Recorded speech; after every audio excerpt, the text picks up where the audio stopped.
Welcome back to another episode of Double Header with Amir and Keenan Costain. And before we begin, let me ask our audience a question. Has anyone voted? Got a few days left to make it count. Without further ado, let's dive into this episode.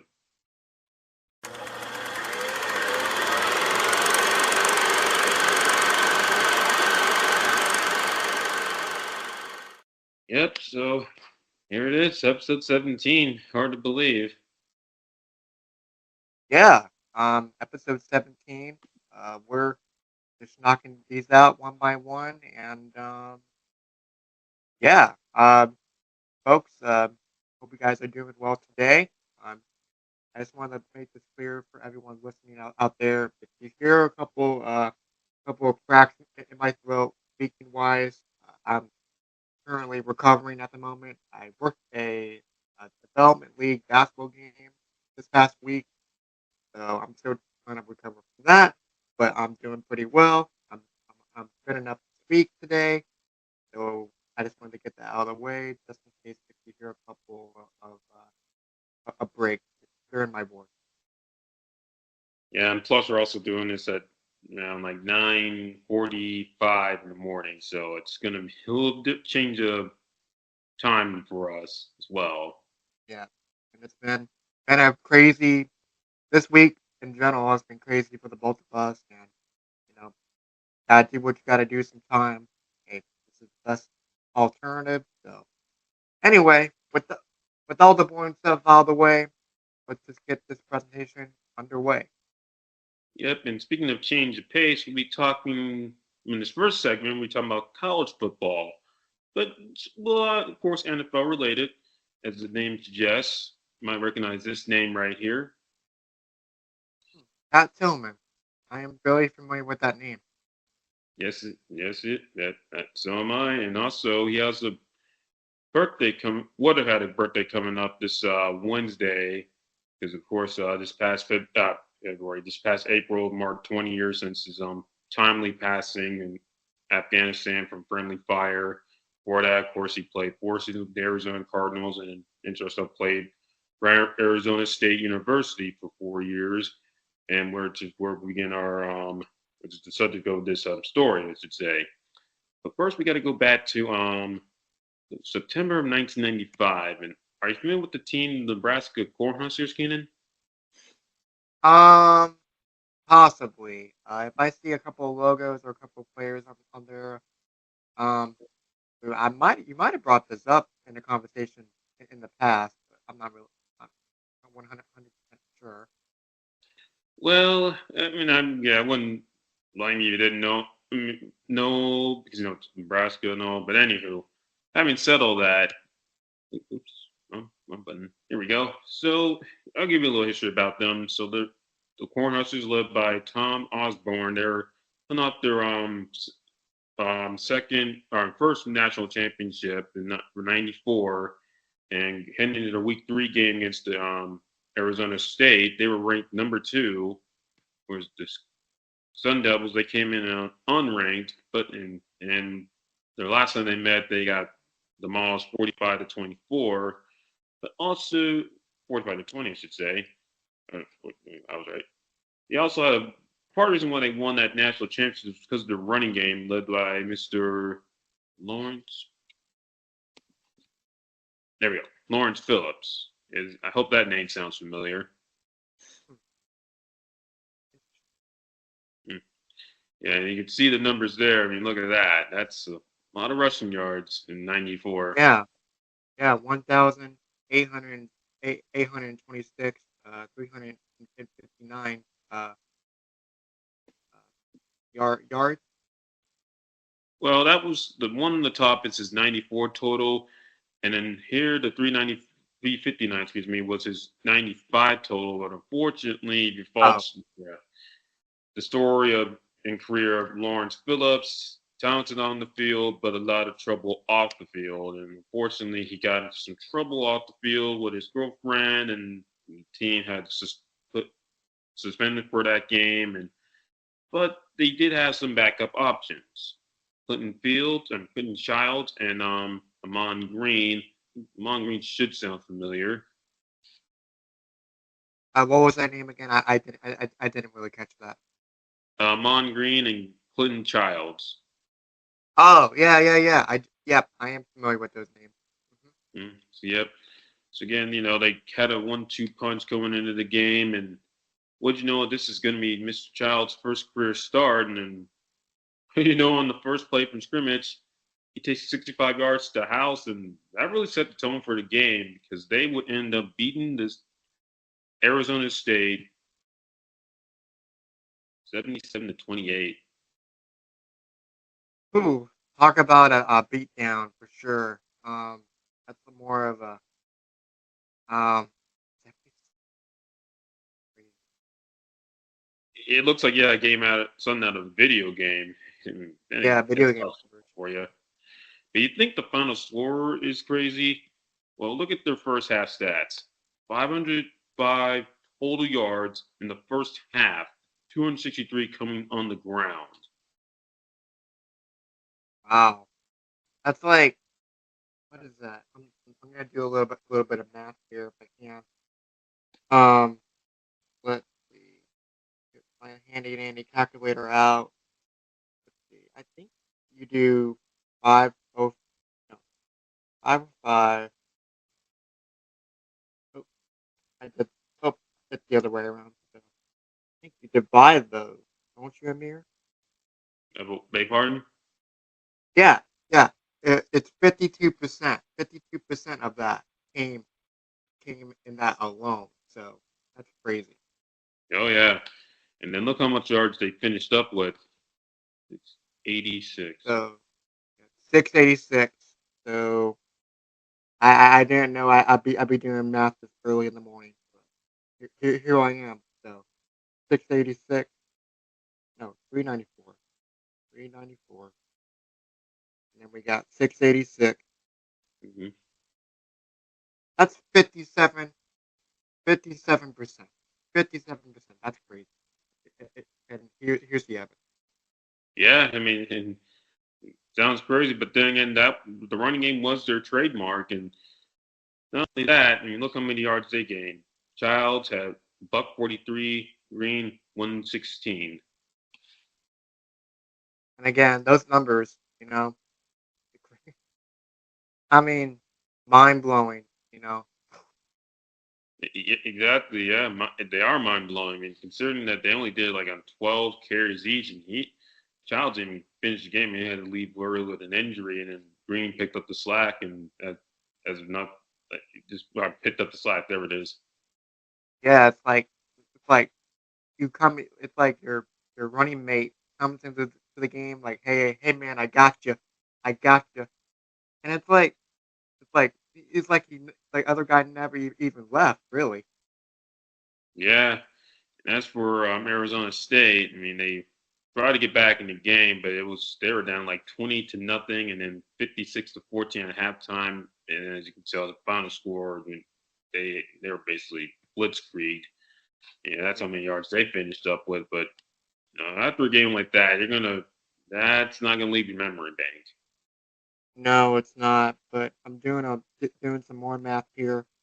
They got 58%, so that's despite by losing by that much overall, right? That's still pretty solid. Yeah, because Keith Poole, who ended up playing for the Saints and being part of that 90-19 that lost to the Browns and are going big in the future here, he would have like 200 yards receiving on 6 catches and had a hat trick for himself.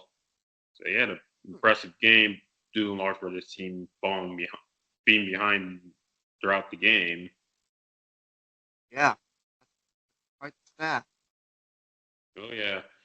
So having said all that, yeah, this was a big win for the Cornhuskers, who will go and win their second national championship that year. Whereas Arizona State, they would go to 6-5, but they would remember this game because 1 year later, guess who's coming to town? The champions. Sweet repeat champions, and that's Omaha World Herald. Yep. Yep, cool. And they're, of course, the number one, two-time national, back-to-back national champions.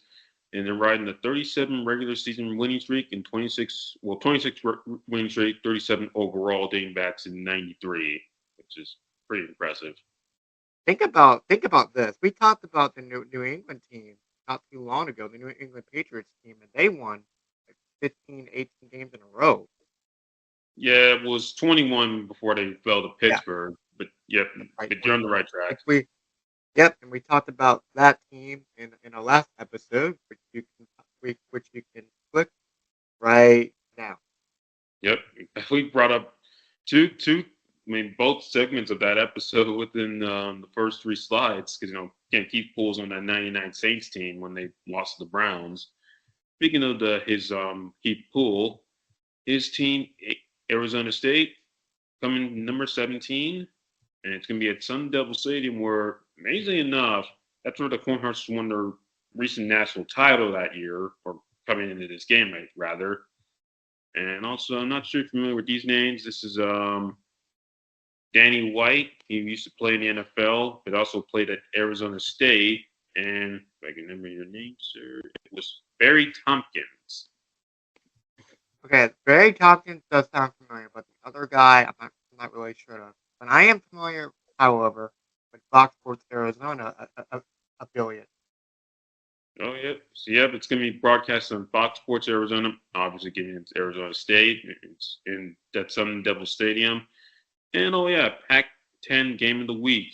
So, it's again, you got the number one team coming in. It's some prime time. The history is mostly one-sided, but, Arizona State's got a grudge against this team. Yep. Having said all that, here's the main objective for Arizona State. You got to stop the run because you saw those numbers. Guys, almost over 300 yards rushing. That's a lot, and you're not going to win games giving up that yardage. No, definitely not, and that's definitely for the NFL as well. You're definitely not gonna get those top dealer. Mm-hmm. And speaking of the NFL, with Lawrence Phillips, he would go on. He's been drafted by the Rams despite all of his off-the-field issues, but they still have this man right here. It's Pat Tillman, Arizona State, and Amon Green. And this number one objective is make sure this man keep this guy contained and make sure he doesn't break any long runs. Yep, that's the game plan for sure. Mm-hmm. If you're Nebraska. Yep, and if you're Arizona State, you want to stop the run, but Nebraska, you're like, yeah, Oh yeah. we know we know our game plan: run Yep. early and often.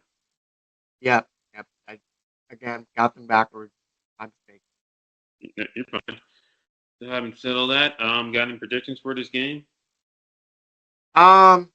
Well, if they can just stick to that game plan, I think it's going to be a close one for sure. I'm going to say um maybe 200 rushing yards, and the final score would be 28-21. All right, well, Arizona State, this is being played on your field, and you got curbs on by this team a year ago. Oh, and by the way, this team won their national champion on the same field as well. So you got a lot of it's definitely a grudge match, and I'd say you want to win this one handily. I'd say give me 31-10 for Arizona State. All right. All right. So, yep, you have much more of a blowout, and I have a closer game, but so it's good to be different sometimes. Oh yeah. So anywho, let's up to the chit chat. Let's check out the gameplay. Okay. So we're gonna pick up in the first quarter. Arizona is just taking the lead. State, excuse me, is taking the lead. Keith Poole and Jake Plummer hooking up again. So again, facing second and 23 from their own 6-yard line. Ross pitched the ball to Green, but unfortunately, some trouble in the backfield. To Green, he loses it. He's in the end zone. Ball still moves. Off the ball, and it is recovered by. It's going to be a safety. Went out of bounds. Nebraska last had possession. It'll be a safety. Yeah. So Green couldn't handle so Scott Frost pitched him the ball. Fortunately, Mr. Green couldn't handle it. By the time he was able to getting track of the ball. A lot of red or burgundy red jerseys are coming his way, and then got knocked out of the end for safety by Pat Tillman. Yeah, that's not the way to start out for sure. So hopefully they can get better and turn around. For sure. Yeah, 'cause it's only first quarter. I mean, again, it's only 9-0, and again, it's no need to panic your Cornhuskers, but your Arizona State couldn't have thought of a better start. I mean, offense first drive of the game finds the end zone, and their defense, forces the safety. Could have been a touchdown, but either way, your game plan could have gotten off to a better start with Yeah, yeah, moving the ball. yep, sure. Having said all that, Cornhuskers would rebound. They would get down. They would travel to Arizona State's 5-yard on their ensuing possession, where they face a 3rd and 3. And it looks like okay, they're gonna prime them to score a touchdown, right? Well, Barry Tompkins, take it away, sir.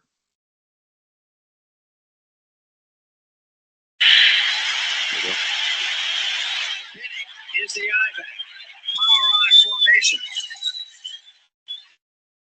And this time on the pitch, the ball is loose, and it is Uh-oh. still loose. And I think that the Huskers got this back. Let's see, still a fight. Sun Devils think they got it. And they do. Okay, all right. How about some?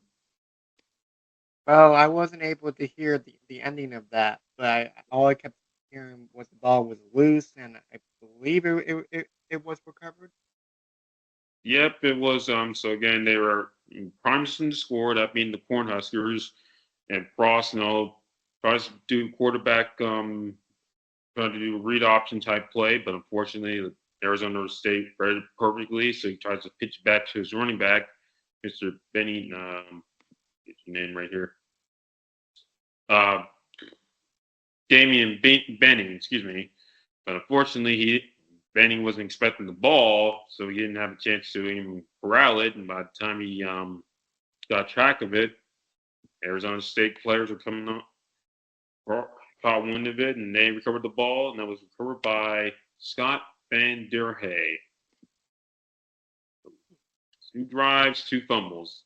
Not a good start for the Cornhuskers, but a great start for Arizona State, for the Arizona State defense, excuse me. Yeah. So the Cornhuskers has to work to do as for Arizona State.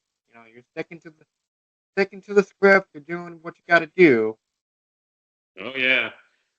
Fortunately, the offense couldn't convert the turnover into any points, and it'd be mostly a defensive slugfest for the first half. But so we fast forward to the second quarter, facing the 3rd and 10 from their own 19-yard line. Scott Frost drops straight back, looks for a receiver, but he finds trouble instead. This is easy from up here. 3rd down, a long 10. And this one gets away. Ball is loose. Frost back in his own end zone. He's down. It'll be another safety. 2 safeties in this game. So if you think about it, that's 4 points right there. That's like a basketball score. Yeah, or baseball scores too. But yeah, it's that 2 safeties and a touchdown in the game, and also Arizona State would kick 2 field goals to put them up 17-0 at halftime. And I think these pictures sum it up real well. I mean, just look at that. I mean, Green's got his face in the grass, and he's not too happy. And you got Pat Tillman, making his impact with tackling Green. Yeah. I'm just observing the second picture, and it's like it's like the referee's like, I did it, and the guy's like, oh man. That's actually pretty good. Way to capture that picture. But yeah, so yeah, of course the referee's giving the safety sign, so it was a safety. But yeah, Mon Green reaction. Yeah, he knows he's realizing I'm put my team in a undesirable situation, but Look at Arizona State. They're celebrating, saying, "Yeah, this is what we remember what happened last year." Yeah. So they're looking for some type of revenge, if you will. Well, certain I'd say the revenge game is working so far. I mean, they're up 17-0 at halftime. You forced two safeties. Keep in mind, still got 30 minutes left to go. And Pat Tillman, according to what these teams were saying about this in his Football Life episode, he told them, "Don't let up. Don't let up." Yeah. And I'm familiar with that quote. Don't let up. Mm, Oh boy, that's a good everyday life for sure. I would say. I would agree. And if you're Nebraska, you gotta be definitely be you're gonna be bewildered and dazed, wondering what's going on. Like, how was this happening? Well, I mean, like I said, I got some time to turn it around. First half is done. Let's just see what happens, right? Yeah, and then before we get into the second half of it's going to give you an idea what how crazy the first half was for them. They had three. They went 3-and-out 5 times, and were outscored. Or whereas the Arizona State offense had 298 yards and 17 first downs, whereas where did it go?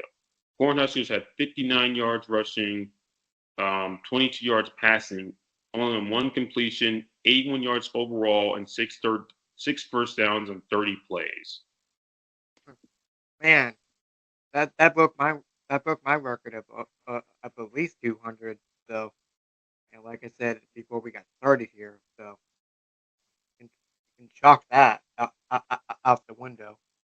Yeah, I mean, like I said, if you're Arizona State defense, you're made a huge improvement from the last time. 'Cause think about it, they had 505 yards of offense at halftime the year before. Uh, Like I said, that's crazy. And we did the math earlier. Number speaks for itself. They do. And speaking of numbers, we're now going into the second half. And here are the numbers right there. So not much scoring. Arizona State offense, keeping doing a little more ball control in the second half. As for the defense, still, yeah, you just got to remember, keep this, don't let up, and they did not let up. Then they would make another play late in the midway through the fourth quarter. It was scoreless third quarter. Still, 3rd and 10. In trouble. That's another safety. And guess who made it? Mr. Rogers. 3rd safety. How good is your defense playing? Yeah, I would agree with that, Barry Tompkins. Three safeties. How good is that defense? I'd say pretty good tonight. More than pretty good. It's fantastic. Fantastic. Excuse me. Yeah, you're right. And speaking of fantastic, the guy who reported that safety, Mr. Derek Rogers, he would have a big night. He had 10 tackles, one sack, and that's mentioned safety, and that would get put Arizona State up 19-0 late in the fourth quarter, excuse me. And after that, Mr. Scott Frost, he would be pulled out of the game, and I'll read you his stat line when right as he got pulled. 6 for 20, 66 yards, sacked thrice. 3 times, that Sack is. sack 3 times. Yeah. Yeah. Yeah. That kind of reminds me of a player in the NFL for sure. Since this is the college level, right? Yeah, we're seeing numbers like that from a guy in Charlotte by the name of Bryce Young. Yeah. I'm sorry, Bryce. Had to do it, but is he starting as of this recording? He is starting this weekend. Yeah. Yeah. Yes, he is, and also Derek Carr will be on the lineup as well. Yep, and as of this recording on Saturday, it was breaking news. Derek Carr will be starting against his rival Panthers. Uh, Speaking of beatdowns, oh boy. Well, we'll get to that in a future episode. episode for sure. But back to the game at hand. Yep. And by the way, the Panthers were in their second year in the league at the time of this game. And this also occurred a few weeks before Jim Moore's diddly poo rant. We'll touch on that on a later episode. But yeah, as for Mr. Frost, like I said before, yeah, his stat line was not pretty.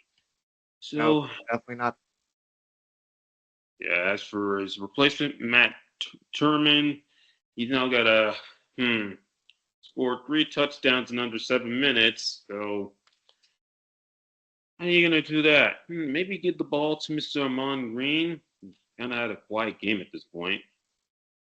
Yeah, I mean, what else can you say, right? I mean, do what you got to do. Stick to the plan and run with it, right? Yeah, I mean, again, you're not. I mean, not. I mean, again, this team can score 3 touchdowns like that. Like I said, they scored 77 against these guys last year, and they got a great rushing offense. Of course, it's been anything but tonight. But however, they do have a chance to put points on the board, and they were in a good position to do that with under a minute to go or under 2 minutes to go in the fourth quarter when this happened. Here's a pitch this time to Green. Off the option, Green's got room, and Green fumbles, and the Sun Devils have it again. And that just puts a capper on what has been an even evening of disaster offensively for the Nebraska Cornhuskers. Evening of disaster. I heard that line and I couldn't agree more on that one. Oh. Yeah, so there was a pitch to Mon Green. Looks like he has the end zone's right in front of him, but then he's unaware there's a defender coming from behind, knocks the ball out, and guess who recovers the ball?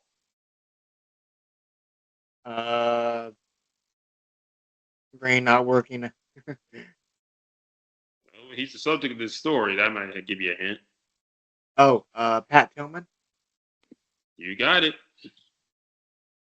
And you have every reason to be celebrating, Mr. Tillman, because you told him not to let up.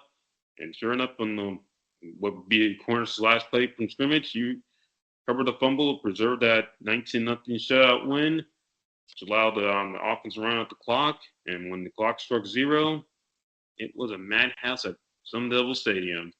Check out that scene.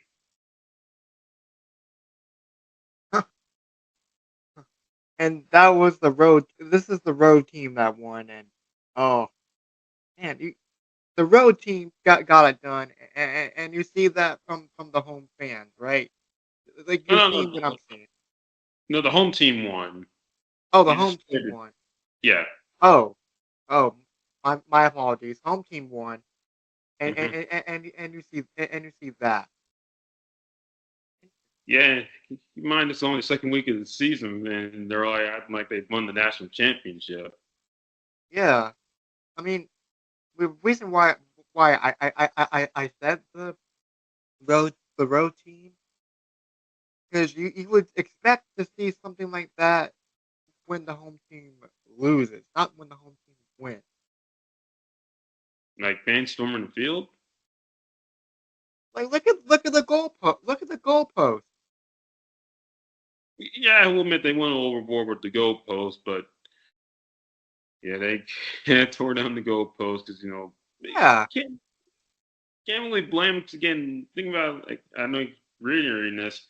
I mean, last year around this time they got perched on by this team, and then a year later they shut them out. So yeah, I know the celebration may be a little excessive, but Arizona State for a school that hasn't had like the history like say Alabama or Nebraska, this is a big win for them. It is. It is. Shout out to Arizona State for sure for that massive upset from a year later, like you said. And sorry for my little tangent. I just got confused. That's all. No, that's okay. Because I know the scoreboard on here is a bit blurry.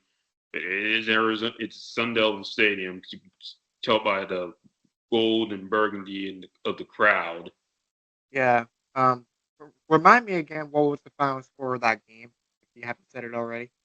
19-0 Arizona State over Nebraska. Oh.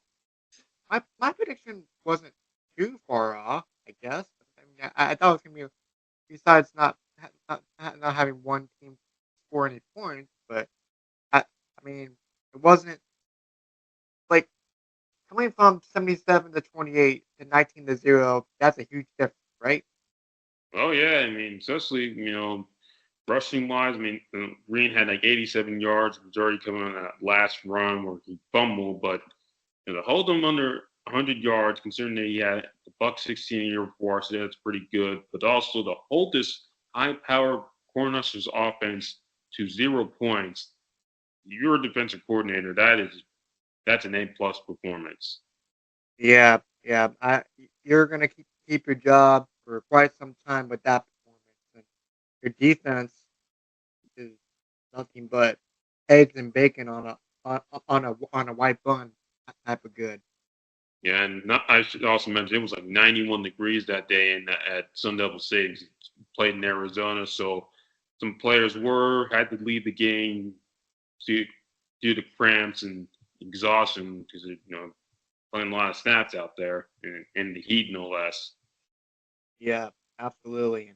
And I bring up the eggs and bacon because it's still morning over here where we are. But I was thinking about food, even though I just ate. So Yeah, I hear you.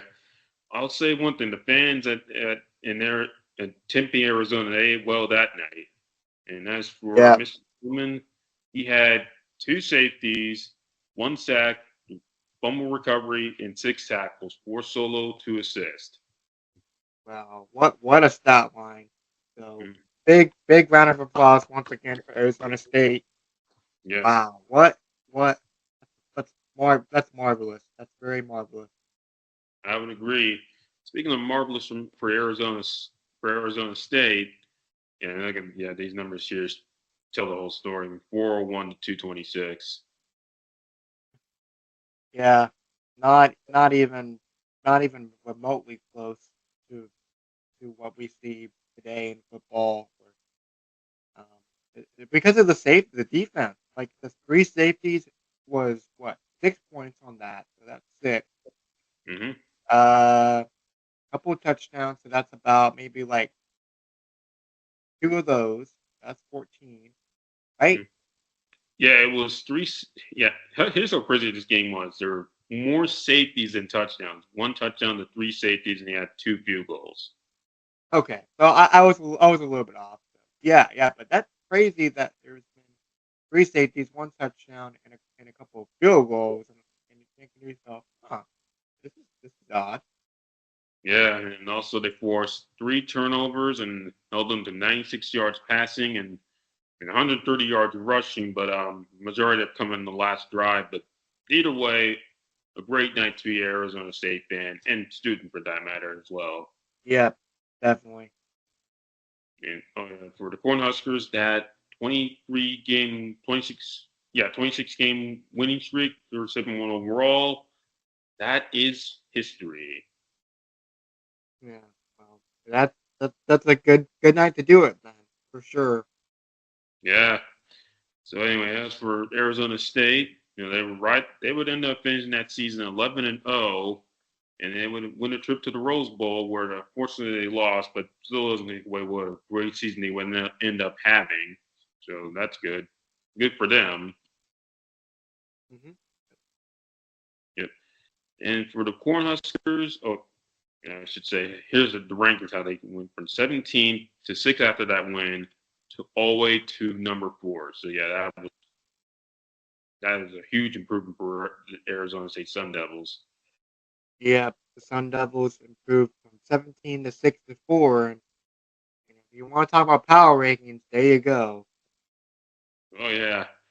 And as for Cornhuskers, unfortunately, they fell off, going from number 1 to number 8 after that defeat.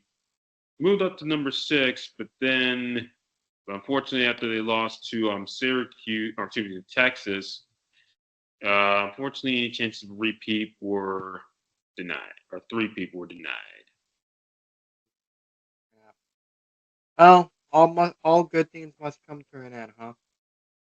but you got to admit that was a impressive, stretch for the Cornhuskers. Going that winning streak, winning back-to-back national championships, and then of course the main story of the game, the Arizona State Wildcats, Sun Devils, excuse me, bouncing back from that humiliating defeat the year before to then shutting them out and going to the Rose Bowl, led thanks in part to this man right here. Not sure if you can see him. Oh, there. Oh, that's perfect. Uh-huh. Yeah, I say he's looking pretty good in this picture, I might add. Yeah, definitely. I'm glad you took yourself out of the share screen as well. So I was able to see that. Yeah, this is the game program from that night. I found that on the internet, so you have to be perfect for our episode. And now I'm gonna make sure I get this. Yeah, so that's up to Arizona State for this. Give credit for them. And yeah, so what about that? Pat Tillman making his. I know it's been 20 years since we lost you, and I know this November 6th would have been your birthday. You would turn. I'm horrible at math, folks. Is that you would have been 40? It's off the top of my head.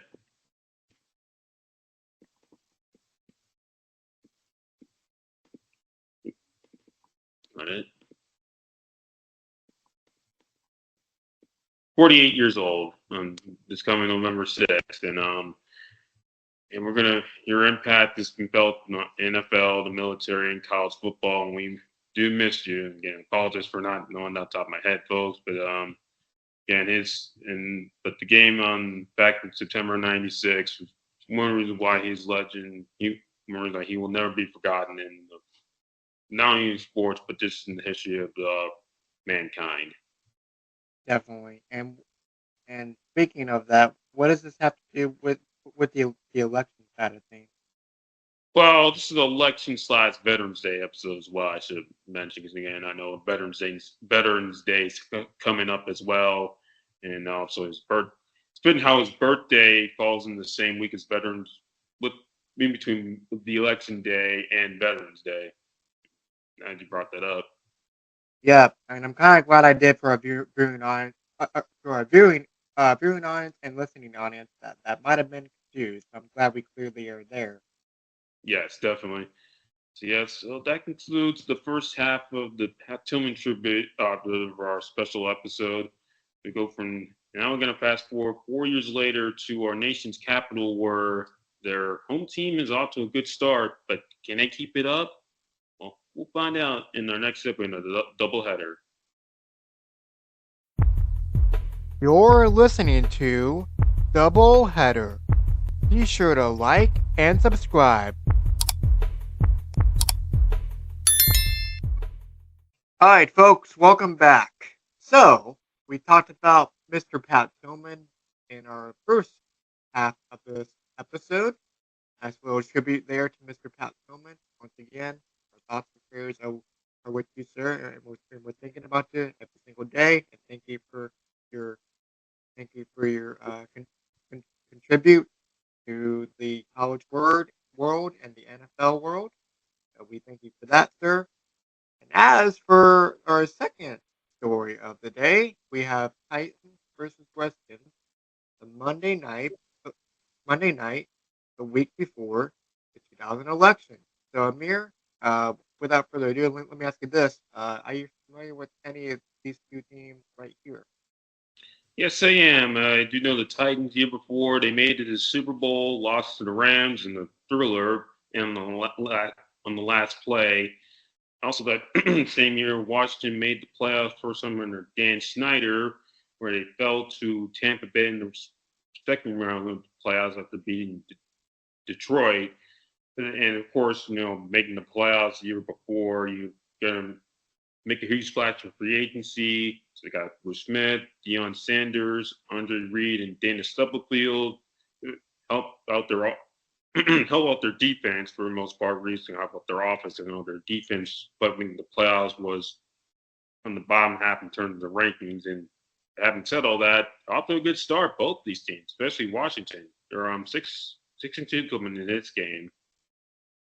Yeah, but before we get into today's quarterback matchups, we're gonna dive a brief history. 2000 election was a big time. So without further ado, election notes here. So the Mhm. 2000 presidential election before election day 2000 came down to candidates of Al Gore and George W. Bush. The Republicans were looking to take back the White House from former President Bill Clinton. And as you can see, the middle picture here, Democratic President Bill Clinton from 1996 to 2000, the nominees of Al Gore and Republican nominee George W. Bush. More on that later. And my apologies on the missed typo spoke, so that's my mistake. So, Mhm. with that being said, let's get to the pre-game note, shall we? So we have October 30th of 1999 as the date, 9 o'clock p.m. FedEx Field was the location, Washington, D.C. And then the attendance for this game was 83,472. And hey, I see a few familiar faces we talked about before in the past. Al Michaels, Dan Thoughts, uh, Amir, what are your takeaways from the pre-game note? Yeah, it's October 3rd, 2000, and it's ABC. But either way, yeah. But Uh, yeah, good to see you again, Mr. Michaels and Mr. Fouts. We talked about you on two previous episodes about in the year 2001, and also Dennis Miller, who was in his first year in the Monday Night Boot, which, as you probably know, try to bring in the comedy skits to the Monday Night Boot, which had a mixed reaction. But I always enjoyed to yeah. hear Al and Dan those things. Mm, yeah. And again, my apologies on the misinformation, folks, on your screen. So Amir, good job on the recovery. I appreciate that. You're welcome. All right. Well, I got nothing else when it comes to this slide. Let's just say we talk about the quarterback. So Steve McNair and Brad Johnson, uh, quarterbacks for Tennessee and Washington. The Redskins at the time, now being known as the Commanders today. So going back to Steve McNair, Will Fastly unfortunately passed away at the age of 36 on July 4th, 2009, and that was a sad day for the Tennessee organization in Amir. And I don't remember the cause of death for Mr. Steve McNair, to be honest. So can you have more information on that? Yeah, and I know where I was when this happened. I was in Atlanta, Georgia, with family at the time. But get back to what happened. I do know is it was a murder suicide, and he was asleep when it happened. And yeah, it was a very sad day when that news broke. And I was still learning about the NFL at that time, but just it was very very sad given what was out the year 2009 was shaping out, given MJ's death not too long, a few weeks prior to that. Yeah, Billy Mays and Michael Jackson, two iconic uh, figures, if you will. One on television, one in music. Actually, both on television and music. Billy Mays is known for his commercials. More, Mm-hmm. more on that on another spiel down the road. But yeah, but back to Steve McNair. That's really really sad just to hear that. And our Yeah, thoughts well, and prayers are with his family as mm-hmm. always. So and Brad Johnson here on the right side of your screen, along with North Turner, who actually was part of the Carolina organization at one particular time. That is correct. And given that, I know we're going to fast forward to the end of the decade. Who he would end up coaching the Chargers as well, and Jeff Fisher will still be with the Titans at the end of the 2000s as they bring it up as well. Okay, that's good. That's good to know. Good to know indeed. So I got nothing else when it comes to this slide right here. So excuse me, Good. but yeah. Um. So off we go. First quarter. Uh, Chris Eppener kicks off 56 yards, returned by Derek Mason, tackled by James Thrash. Eddie George out the middle for 3 yards, tackled by Dana Stubfield and Derek Smith. Eddie George left end for 2 yards, tackled by Derek Smith. And Steve McNair passing complete intended for Frank Rudcheck, if I'm saying that correctly. Wycheck, and another guy who Wycheck, excuse me. rest in Wycheck. peace as well. So Amir, looking at these quick bullet points, uh, seems like Tennessee's coming out of the gate pretty slow. Yeah, I mean, first drive of the game, it can be a touchdown or three and out. Still trying to not going to hit on all cylinders just yet. I mean, this is a talented offense, and it's nothing to take away there. McDare, Eddie George, Frank Wycheck, just to name a few. Derek Mason. Yep.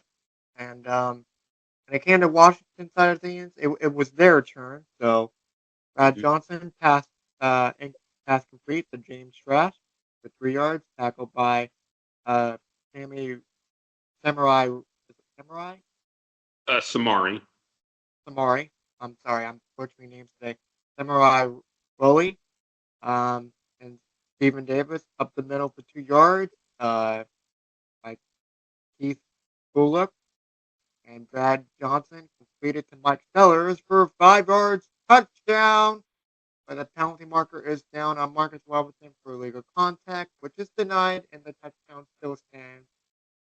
And for Tennessee, Amir, it was the first time all season they gave up an opening drive all year long. Yeah, I do remember when I saw the ESPN highlights of this, because that's the one I found at the time prior to this year. They did mention that. I was like, Titans had a very talented defense. Looked like Keith Bullock, we mentioned Samari Roll, Christopher was not on that team. Javon Curse, there it is. Yeah, just to name a few. Yep, definitely. And Tennessee was no laughing matter back in the early 2000s. They've had some good teams, and they did some great things up until unfortunately today, where they're sitting at, I think, one win at the time of this recording, if not two. 1 win. Yeah, one win. Yep, I'll run on that. So anyway, back to the game at hand. A second quarter slow start for Tennessee. Stephen McNair and the team looking for a spark. And let's see if I can read this. Tennessee coming out of the first quarter. Drake were able to march down the field. Steve McNair up the middle, 1 yard. Okay. Tackled by Dana. Sub. Double. I can't read that for some reason. Stubblefield. Stubblefield. Excuse me. Steve McLaren passed complete to Frank Wycheck for 4 yards. All right. So looking pretty good. And let's see. The tides have turned. All right. All right. Tennessee find its way on the board. A quick 3-and-out by Washington has them punt the ball away. And Washington looking for something to happen, but the time is running out here. Mm-hmm. And I have a few audio clips here to see how this turns out. So, pardon me. So let's take a look at these audio clips here. It's not letting me play this. Fine. Yeah. Now give us a few seconds, folks. We'll be right back. All right, folks, we're back. Sorry for the technical difficulties. I think we are good on our end. So I'm going to show a few audio clips of what took place with the punt being punted away and the touchdown play as well. So here is the call of the punt of the ball being punted. Skins punting. Derek Mason receiving. Derek Mason running 69 yards for the touchdown. 10-7 Titans. Derek Mason came into the game 6th in the AFC in punt returns. Entered the game with an NFL high 25 punt returns. His second career punt return for a touchdown. I'm all out of Derek Mason punt information. So And that's Rich Eisen, who was at ESPN at the time. Yeah, and Amir, while we were doing our technical difficulties break, he brought that up to Derek Mason, score, and like you said, the commentator there explained it pretty well, I might add. Yeah, Rich Eisen, though, still doing it.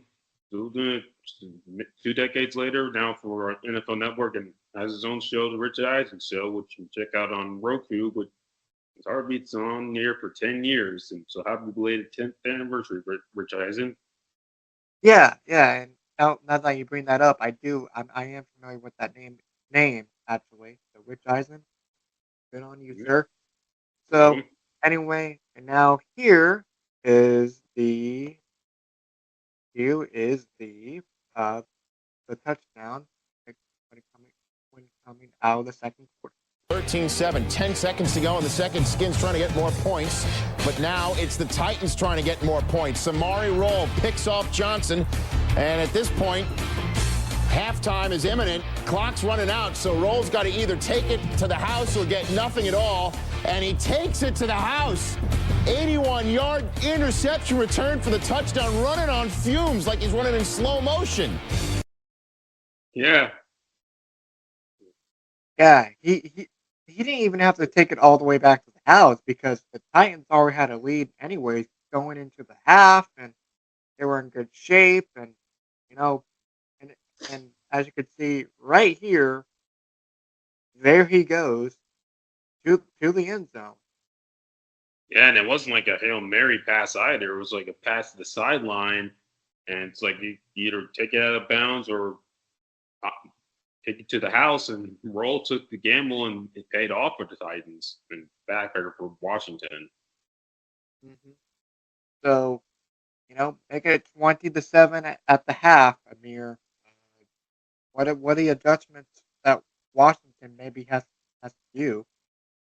Well, I mean, you look at the stat sheet, Washington's dominating in terms of yards, but you would definitely tell your offense, like, hey, we got to quit turning the ball over because look what just happened. We had a chance to go take the lead, and now we're down by 2 scores. If you're the Titans, you're saying to yourself, doing good special teams-wise and defensively, but our offense has to pick up the slack. Yeah, I would definitely agree on that. So, second half. Oh, do an edit there. Okay, 3, 2. Mm-hmm. So second half rolls around now. So the third quarter, Washington was looking for a response after no scoring throughout the quarter. Something has to come to fruition, right? I beg pardon? Something has to come to fruition if you're Washington, right? Definitely. Well, at the 101 mark of the third, they did find something. So touchdown Washington of Stephen Davis up the middle for 1 yard. Extra point is good. So they found a little life. Yeah, that one way to start conclude the third quarter. It took a while for things for often to start rolling again. But hey, you know what? Need a few drives, need 2 scores to take the lead, and so far part 1 of the equation. We need part 2. Part 2, fourth quarter chime. Let's see if there is a part 2. Stephen McNair pass incomplete to Frank Wycheck, the former Redskins, I might add, for 18 yards, touchdown Tennessee. Ooh, not a really good part 2, Amir. Not a really good sequel. Yeah, that was the one drive later. So yeah, momentum looks like it's in favor of the home team, and then the road team, which hasn't really done much offensively, finally kicks in the high gear, and not only did they find the end zone, as you mentioned, Wycheck was originally not only was he drafted by Washington, but also grew up a Washington fan, and he also went to Maryland. So, that touchdown was that just from Mr. Wycheck. Once again, I should say, rest in peace as well, because we lost him last year to a ball at his house late in December of 2023. But anyway, but also feels good to score against your former teams at home on their home turf on Monday night. Nonetheless. Definitely, for sure. So anyway, fast forward a little bit, with 6:46 remaining left in the quarter, was Washington is not done quite yet. Brad Johnson pass complete to Larry Centers for 3 yards. Touchdown Washington. Plus the extra point to make it 27-21. And after no scoring the rest of the way, Washington one last shot to make something happen. And just before the 2-minute warning coming up from a punt from Tennessee, Brad Johnson has one more chance. Pass intended for Deion Sanders is intercepted by I can't we named today Samurai Samari. Samari Rowley making the big play, Samari Rowley, and that would be basically the end of the game when it comes to that. So the final score being 27-21 Tennessee. Yeah, so Samari roll. And another drive for Washington in essence the game. So he had 2 picks. Both of them were game changers. Definitely, and I don't understand why I want to say the word like Samurai Jack from Cartoon Network. I don't know. It's still morning over here, but I guess my brain doesn't want to work in ways today.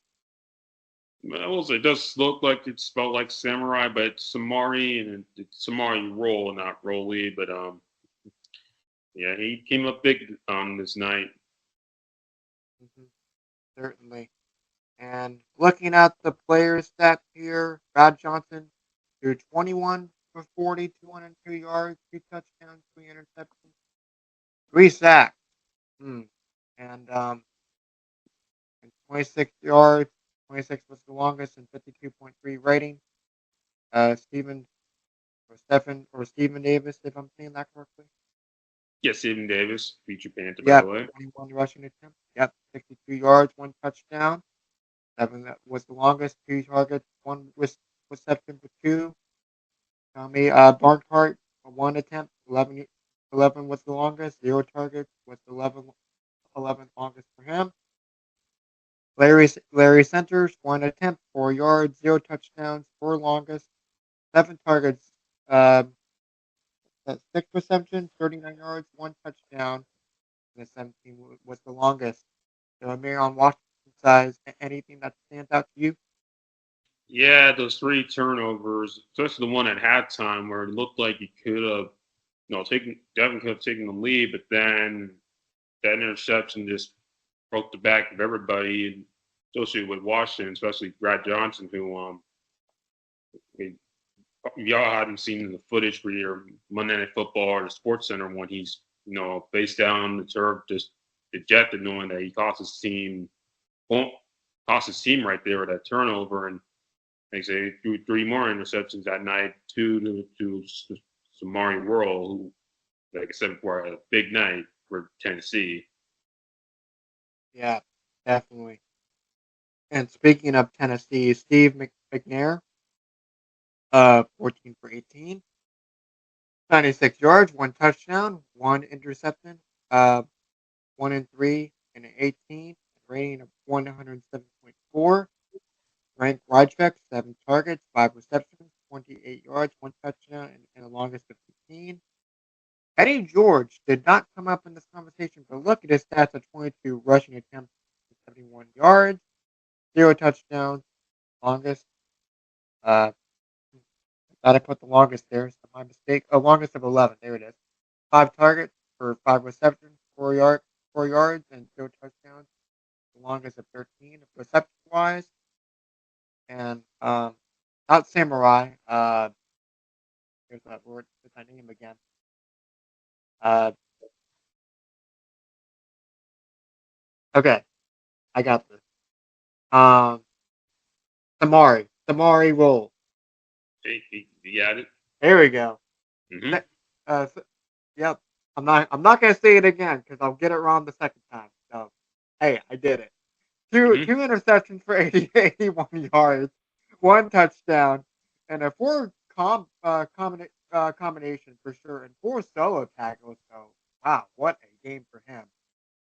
Definitely. I mean, a lot of defensive hot stars in this episode with Pat Tillman and Derek Rogers, my segment, and then Samari Roll on this one.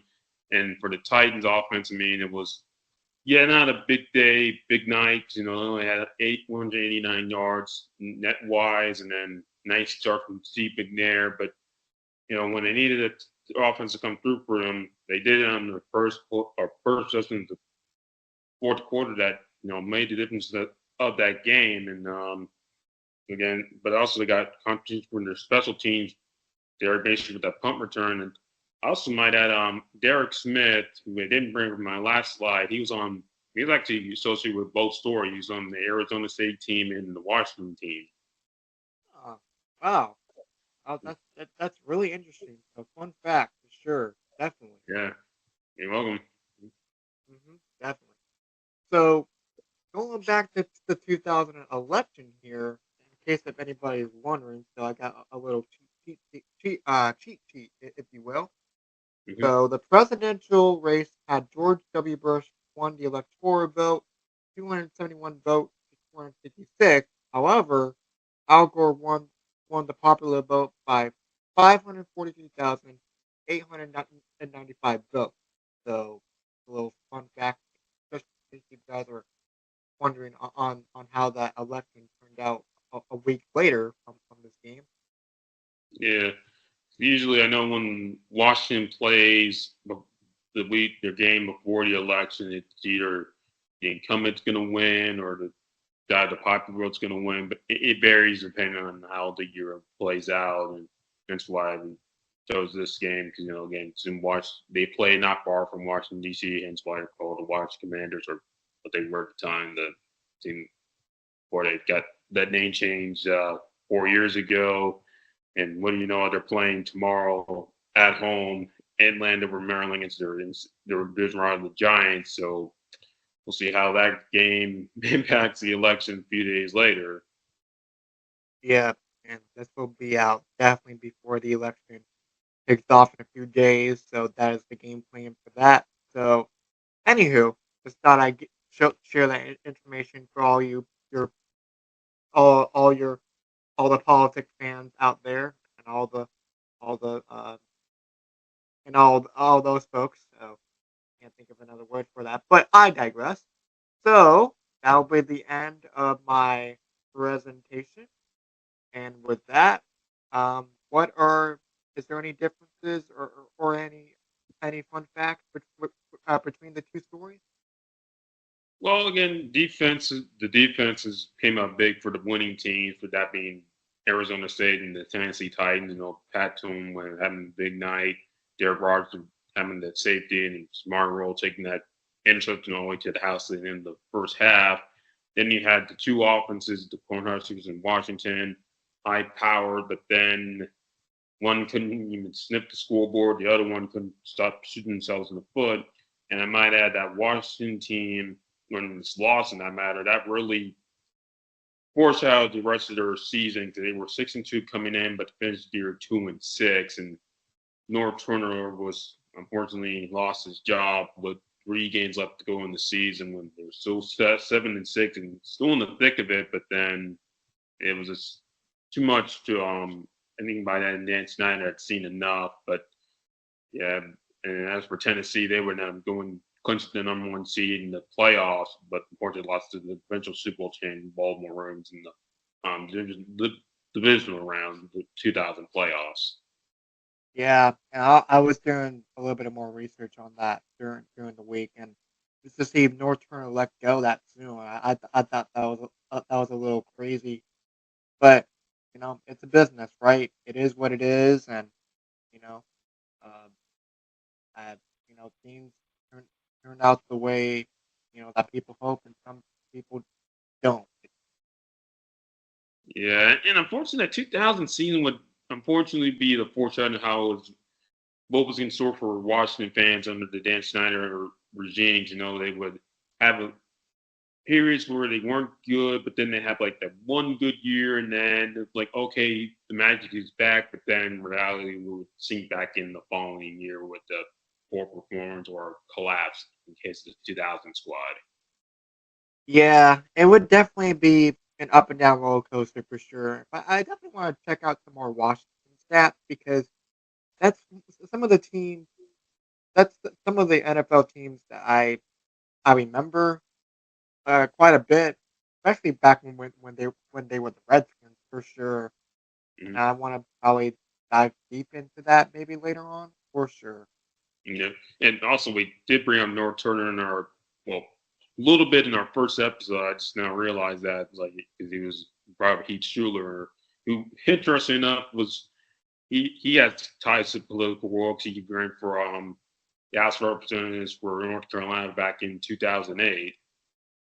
Yep, and political was the word I was looking for, Amir, and the political side. Yep. Mm. For all your election fans and political fans out there, the stat that I read out to you, that was for you. So Mm. anyway, folks, that about covers it. Uh, glad that you joined us today, and with that being said, feel free to like and subscribe and hit that notification bell if you want to see more from us. Like us on or follow us on Instagram at DoubleHeader97. Follow us on Spotify at Doubleheader Podcast. Feel free to check out our Wix website, which is linked down below. And like always, my name is Keenan Costain. He is Emil Daniels. And we'll see you guys next time. Have a good week, folks. Yep. And if you haven't already, go vote.